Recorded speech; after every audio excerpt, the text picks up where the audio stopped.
Hi and welcome to another consonant analysis.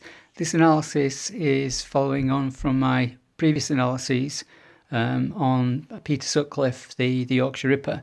And what I have here today is an extract from a statement that was taken by a newspaper reporter from Peter's manager at the time, Bill Clark.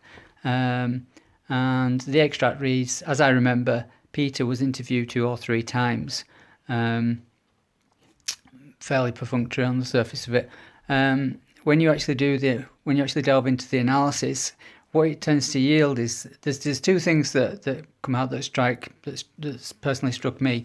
One was it almost seems like the shock, like for example when you get a sudden realization about something. So that's one thing that comes across, in the markers, that there was like this sudden, shock and realization of exactly who was working underneath him. This vicious man. And also there's another aspect, which is with regards to like love and romance and this type of thing. You wouldn't overly expect that from a manager, but particularly when Sutcliffe was married. And all I can assume from that, this is my interpretation, is that if you put those 2 things together, basically the manager's mind is now racing, because somehow, I don't know, either through people talking or Sutcliffe himself talking, the manager is aware of him having extramarital relations, and now he's putting those 2 things together, with the police being there, and that's why on the surface he said, they interviewed him 3 times. It's like really shocked him, and there's mention of like, being flushed in the markers. So with regards to my comments are, like I've said, about becoming flushed, infatuation. Did Sutcliffe make Clark, that's his manager, aware, or was Clark aware of Sutcliffe's extramarital activities? 2, agitation. Did Clark in his mind now make a link between Sutcliffe's known proclivity, in other words his involvement with women, and the murders? Number 3, was Clark genuinely shocked and saddened by the deaths that the police were investigating? Because that comes across as well, an actual true sadness. He really was sad, in mourning for it.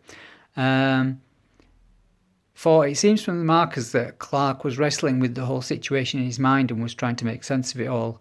And number 5, was Clark completely shook with the realisation that Sutcliffe might be the Yorkshire Ripper?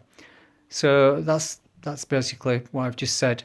And the interpretation I've given is the manager is alarmed by the reaching of police inquiries regarding the Yorkshire Ripper to his place of employment, and he's giving him cause to think.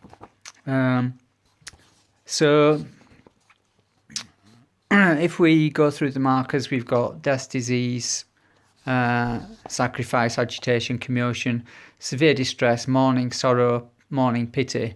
And remember, this quotation or this extract is actually coming from the manager of Peter Sutcliffe.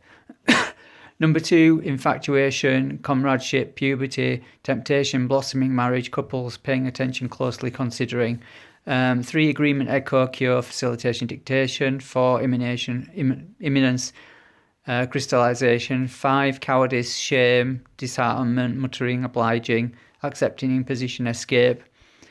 Which could be, basically how he dealt with the whole situation. The police are coming, obviously he's obliging to them, but, he doesn't really like the situation, and if he could get out of it, he would.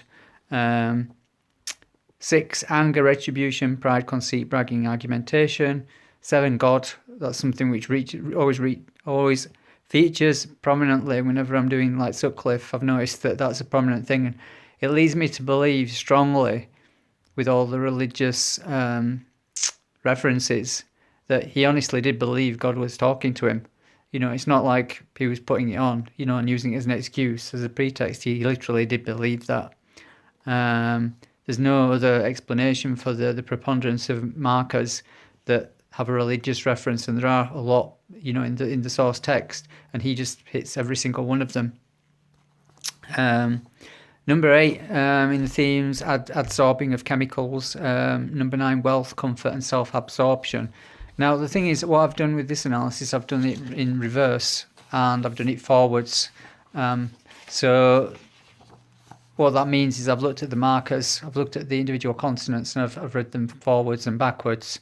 And usually I do a reverse consonant analysis. The reason being because that tends to give the underlying meaning.